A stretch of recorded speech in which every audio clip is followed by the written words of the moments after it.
வணக்கம் நண்பர்களே, எல்லாரும் எப்படி இருக்கீங்க? எல்லாருக்கும் பொங்கல் தின நல்வாழ்த்துக்கள். பொங்கல். அனைவருக்கும் மாட்டுப்பொங்கல், காணும் பொங்கல், அனைத்து பொங்கலும் சிறப்பாக இருக்க வாழ்த்துகிறேன். இன்றைக்கு நம்ம என்ன வீடியோ பார்க்குறோன்னா, ஒரு ஆன்மீக தலம் குரு ராகவேந்திரர் சுவாமிகளுடைய ஜீவசமாதி அடைந்த இடத்துக்கு பேர் தான் மந்த்ராலயம். இது எங்கே இருக்குது அப்படின்னா, ஆந்திர கர்நாடகா பார்டரில் இருக்குது. இங்கேருந்து சென்னையிலேருந்து 560 கிலோமீட்டர் தொலைவில் இருக்குது. சென்னை டு பாம்பே, மும்பை போகிற அனைத்து ரயில்களும் மந்த்ராலயம் ரோடு அப்படின்ற ஸ்டேஷனில் நிற்கும். மந்த்ராலயம் ரோடு ஸ்டேஷன் மந்த்ராலயம் ஊரில் இருந்து 16 கிலோமீட்டர் தொலைவில் இருக்குது. இதுதான் அந்த ரயில் நிலையம். நாங்கள் இறங்கினது. நாங்கள் வந்தது தாதர் எக்ஸ்பிரஸ். அது சென்னை எக்மோர்லேருந்து 6:20க்கு புறப்படுது. மதியம் 3:45க்கு மந்த்ராலயம் போகணும்.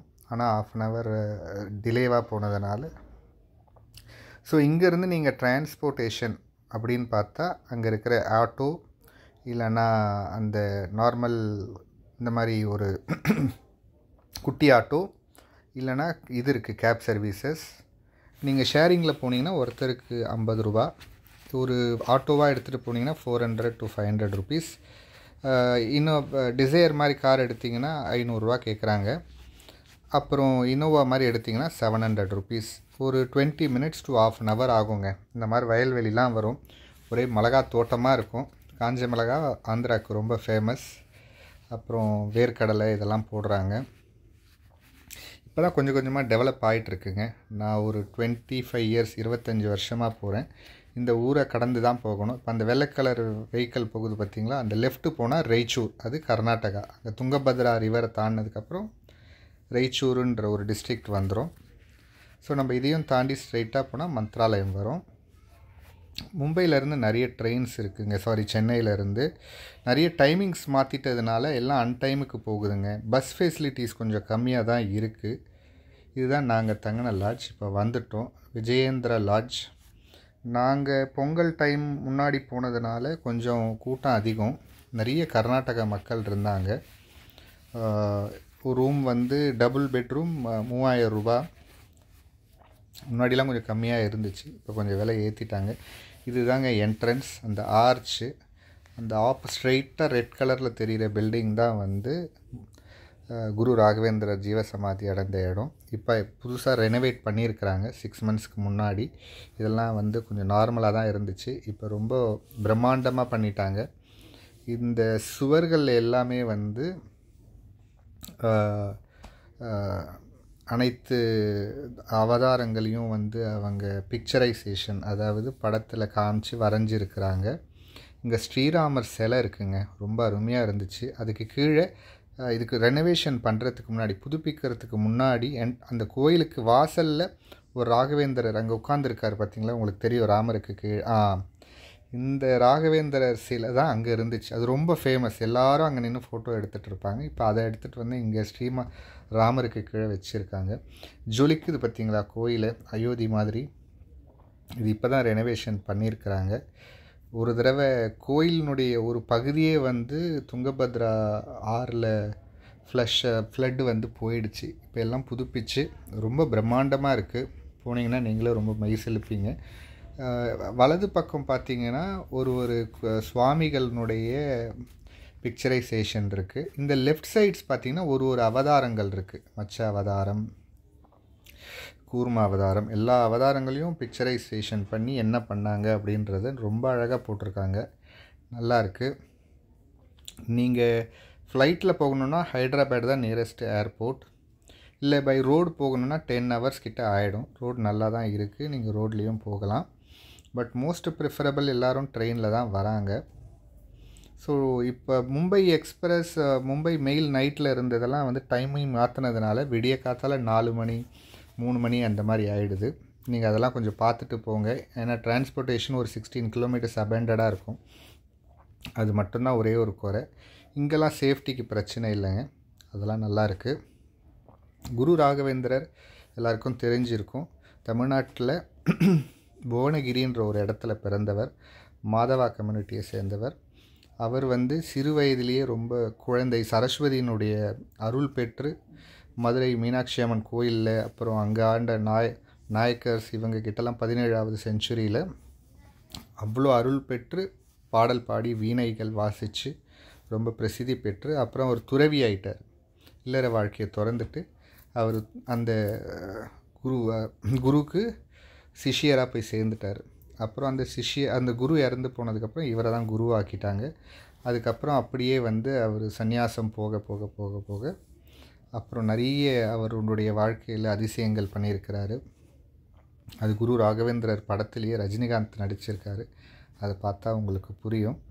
இது வந்து எங்கே இருக்குன்னா துங்கபத்ரா நதி கரையில் தான் அவர் வந்து ஜீவசமாதி அடைந்தார். அவருடைய சீடர்களுடைய ஜீவசமாதி அடைந்த பிருந்தாவன் சொல்லுவாங்க அது பேர். அதுவும் நிறைய அங்கே பக்கத்துலலாம் இருக்குது.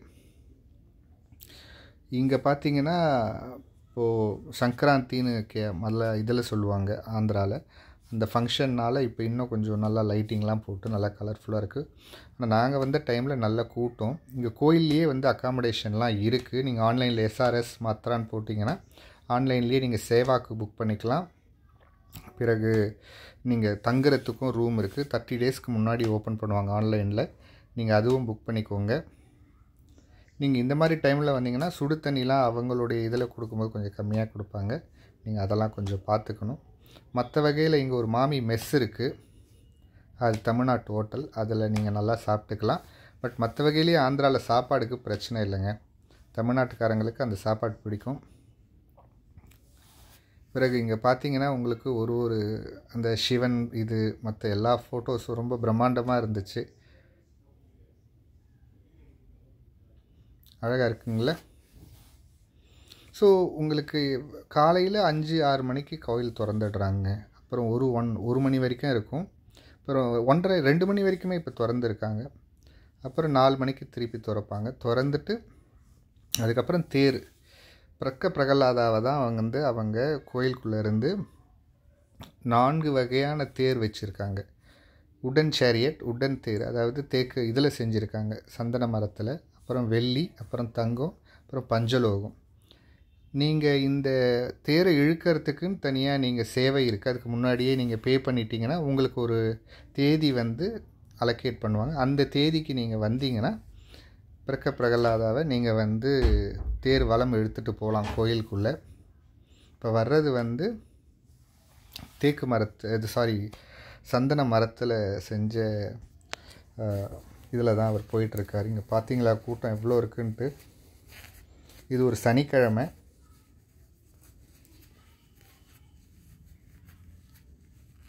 இப்போது பிரகலாதாவை அங்கேருந்து வெள்ளிக்கு மாற்றிட்டு இது ஸ்பெஷல் என்ட்ரன்ஸுங்க. இந்த என்ட்ரன்ஸ் இருக்குது பார்த்தீங்களா, இது வந்து நார்மல் என்ட்ரன்ஸ். சாரிங்க, இந்த என்ட்ரன்ஸ்குள்ளே போயிட்டு இங்கே வந்து நீங்கள் ஷர்ட்டெல்லாம் கழட்டிடணும். உள்ளே போனீங்கன்னா ஒரு 15 நிமிஷத்துலேயே பார்த்துடலாங்க எவ்வளோ கூட்டம் இருந்தாலும். சரிங்களா, அவர் ஜீவசமாதி அடைந்த அந்த இது தான் இருக்கும். இப்போ ஆப்போசிட்லேயே எல்லா இடத்துலையும் பெரிய LED லைட்ஸ் வச்சுருக்காங்க. அதுலேயே உள்ள கோயிலினுடைய இதுவே வந்து லைவில் காமிக்கிறாங்க. அது இல்லாமல் நீங்கள் உள்ள அவங்க அபிஷேகம் பண்ணால், அது பூஜைகள் பண்ணால், ஆரத்தி பண்ணால் எல்லாமே இந்த லைவ் டிவிலேயே தெரிஞ்சிடுது. இந்த ஊர்வலம், அதாவது இந்த தேர் இழுக்கிறது சாயங்காலம் ஒரு 6:30-7 மணிக்கு ஸ்டார்ட் ஆகுங்க. அதுக்கப்புறம் 8-8:30க்கு முடிஞ்சிடும். நல்லாயிருக்கும். நீங்கள் ஃபஸ்ட் டைம் போனீங்கன்னா ரொம்ப என்ஜாய் பண்ணுவீங்க. அதுக்கப்புறம் பிரகலாதாவை அங்கே ஊஞ்சலில் வச்சு ஆட்டுவாங்க, தாலாட்டு பாடுவாங்க. அப்புறம் அங்கே கரண்ட் இப்போ இருக்கிற சீடர் இப்போ வெள்ளி ரதம் இழுக்க ஆரம்பிச்சிட்டாங்க பாருங்கள். அந்த சீடர்னுடைய பேர் வந்து சுஜேந்திர தருவர் அப்படின்றவர் தான் இப்போ தற்போதைய. அவர் வருவார் தங்கத்தில் இந்த வலம் இழுக்கும்போது அவர் வந்து பூஜை பண்ணி கொடுப்பாரு. இது இல்லாமல் இங்கே பக்கத்தில் ராகவேந்திரர் தவம் இருந்த ஒரு இடம் இருக்குங்க, பஞ்சமுக்கின்னு சொல்லி. அவர் தவம் இருந்ததுக்கப்புறம் அவருக்கு ஜீவசமாதி அடையன்னு சொல்லிட்டு அவருக்கு ஆஞ்சநேயர் பஞ்சமுகத்தோட அருள் கொடுக்குறாரு.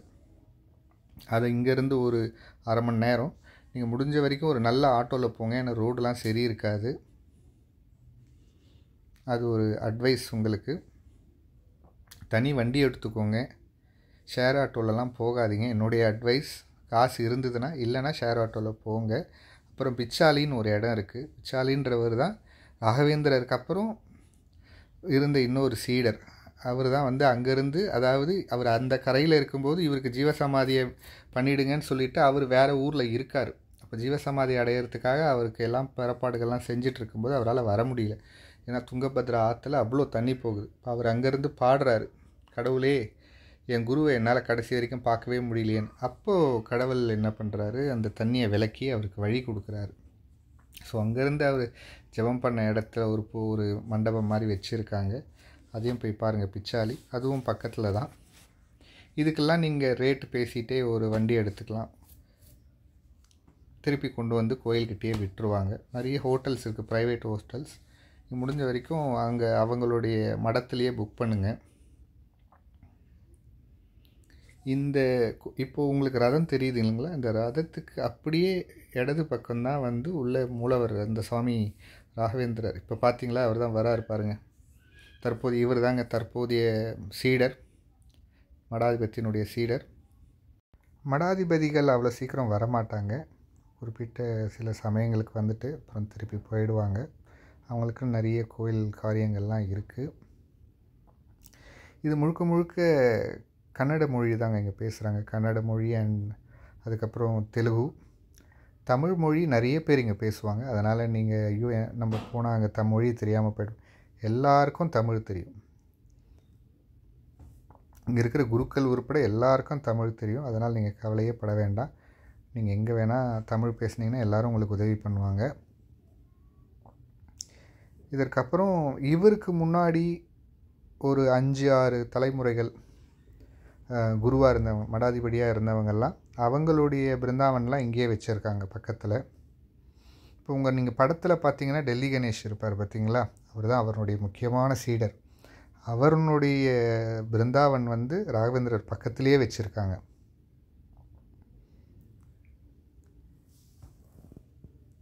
இது நைட்டில் இப்போ இவ்வளோ அழகாக காமிக்கிறாங்க பார்த்தீங்களா. பகலில் பார்த்தீங்கன்னா உங்களுக்கு 5-5:30 மணிக்கே திறந்துருவாங்க. அதுக்கப்புறம் 1:30-2 மணி வரைக்கும் இருக்குது. இங்கே நிறைய பேர் மொட்டையும் போடுறாங்க. போட்டுட்டு துங்கபத்ரா நதியில் குளிச்சுட்டு வந்து பார்க்குறாங்க சுவாமிகளை. இங்கே அன்னதானம் ரொம்ப ஃபேமஸ். இங்கே சாப்பிட்றதா இருந்தால் சாப்பிடலாம்.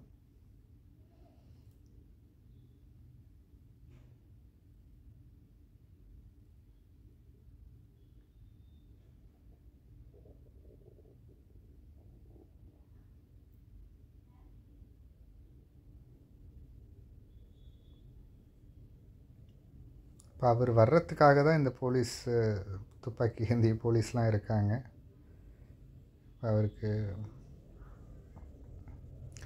அவர் அங்கே அந்த அறையில் தான் இருப்பார்.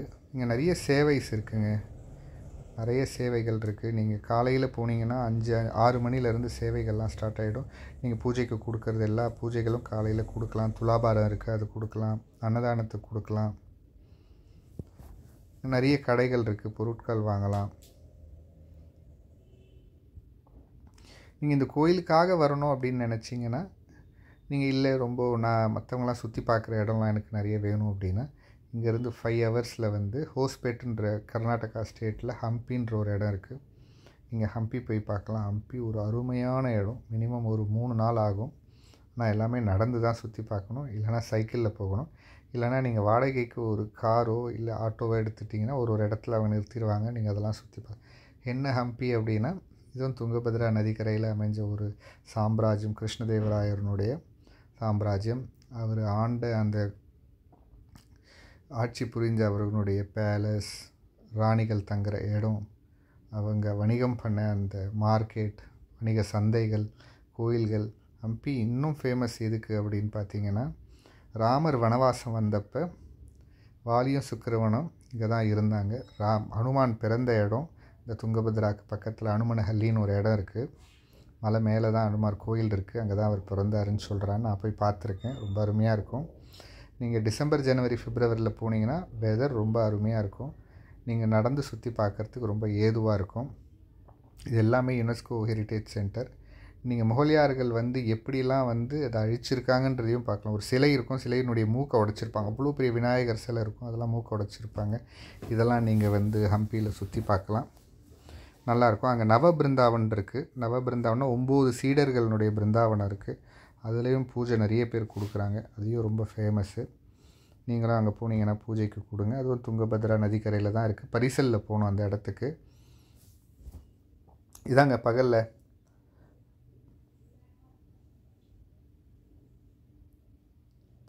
அதே முன் என்ட்ரன்ஸு, ஆர்ச்சு. நீங்கள் இந்த ட்ரெயினுக்கு கிளம்பும்போது உங்களுக்கு லன்ச் வேணும் அப்படின்னா, நீங்கள் அந்த மாமி மெஸ் சொன்னோம் பார்த்தீங்களா, அது எங்கன்னா, நீங்கள் இங்கேருந்து இந்த கோயில் லெஃப்ட் தெரியுதுங்களா, அந்த லெஃப்ட் சைடில் இதுதான் முன்னாடி போகிற என்ட்ரன்ஸு. இதுக்குள்ளே கோயிலில் இதுக்கப்புறம் இந்த லெஃப்ட்டில் போனீங்கன்னா இங்கே தான் வந்து இவருக்கு முன்னாடி, ஜெயேந்திரவருக்கு முன்னாடி இதுதாங்க அந்த கோயில் உள்ளே இருக்கிற சமாதி, அவருடைய ஜீவசமாதி அடைந்த இது. வெளியே இருந்து கூட பார்த்துக்கலாம். இதை வந்து லைவ் கேமராலேயே காமிக்கிறாங்க. ரொம்ப அருமையாக இருக்குது. சேவிக்கிறவங்க சேவிங்க. இங்கேருந்து நீங்கள் போனீங்கன்னா மடாதிபதிகள் குரு அவர்கள் ஜீவசமாதியினுடைய பிருந்தாவனத்தை வச்சுருக்காங்க. அவர் எவ்வளோ காலமாக குருவாக இருந்தார் இந்த மடாதிபதிக்கு அப்படின்றது. இது வந்து மண்டபம், கலை நிகழ்ச்சிகள்லாம் நடக்கிற மண்டபம். இதுவும் புதுசாக தான் கட்டியிருக்காங்க. இதுதாங்க இங்கேருந்து ஒரு தீர்த்தர்னுடைய பிருந்தாவன் இருக்குது. சுஜேந்திரவர் தீர்த்தரு 1963 அவர் இருந்திருக்கார். இதுக்கு முன்னாடி இருந்தவங்க பேர்லாம் எழுதியிருக்காங்க பாருங்கள். இவர் 1926 33 வரைக்கும் இருந்தவர். தெரியுதுங்களா அவருடைய பிருந்தாவனம்?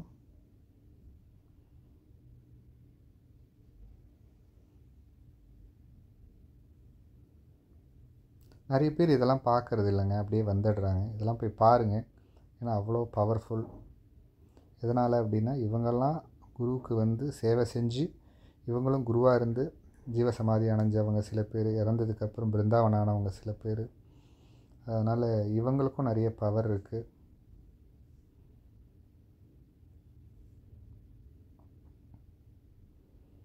இங்கே ஆரத்தி நம்மளே காமிக்கலாம் சுவாமிக்கு, அது கொஞ்சம் ஃபேமஸ்ஸு. பக்கத்தில் மஞ்சாலம்மா அப்படின்னு சொல்லிட்டு கோயிலுக்குள்ளேயே ராகவேந்திரனுடைய மனைவி அவங்களுடைய கோயிலும் இருக்குது, தாயார் கோயில். நீங்கள் அதை போய் சேவிக்கலாம். சுஷேந்திர தீர்த்தரு இவரை நான் நேர்லேயே பார்த்துருக்கேங்க. இவர் ஜீவசமாதியாரில் அவர் இறந்ததுக்கப்புறம் இங்கே கொண்டு வந்துட்டாங்க. நான் இப்போ பார்க்குறது 3ஆவது. இவரையும் நான் பார்த்துருக்கேன். அவருடைய ஃபோட்டோலாம் அங்கே வச்சுருக்காங்க, இதில் சரியாக தெரியலை. இது வரைக்கும் வச்சுருக்கேங்க. அடுத்து இருக்கிற அந்த பில்டிங் தான் வந்து அன்னதான பில்டிங். இப்போ நான் உங்களுக்கு காமிக்க போகிறது இங்கே தான் பிரசாதம் தயாரிக்கிற இடம். இந்த லெஃப்ட் என்ட்ரன்ஸ் வழியாக இது வந்து பிரசாதம் கொண்டு போகிறாங்க, டிஸ்ட்ரிபியூஷனுக்கு கொண்டு போகிறாங்க. ப்ளஸ் விற்கிறதுக்கும் அங்கே நிறைய கவுண்டர்ஸ் இருக்குது, அதிகம் கொண்டு போகிறாங்க. இது ஒரு வகையான சின்ன ஸ்வீட்டுங்க. இதை நீங்கள் வந்து பேக் பண்ணுறதுக்கு வாலண்டியர்ஸ் நிறைய பேர் கூப்பிடுவாங்க. உங்களுக்கு டைம் இருந்ததுன்னா நீங்கள் போய் உள்ளே போய் பேக் பண்ணுங்கள்.